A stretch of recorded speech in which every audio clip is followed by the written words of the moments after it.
আসসালামু আলাইকুম। কেমন আছেন সবাই? আশা করি ভালো আছেন। দেখছেন কি অবস্থা? সকালবেলা দোকানে আসছি, দোকানটা ঝাড়ু দিয়া একটু রেডি করলাম, এরপর থেকে এই অবস্থা দেখছেন। দোকানটা ঝাড়ু দিছি, ঝাড়ু দেওয়ার পরে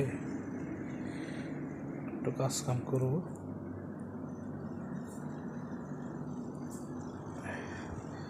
এগুলো হলো আমাদের দোকানের ডিজাইন, এক একটা ডিজাইন দেখছেন, এগুলো দোকানের ডিজাইন।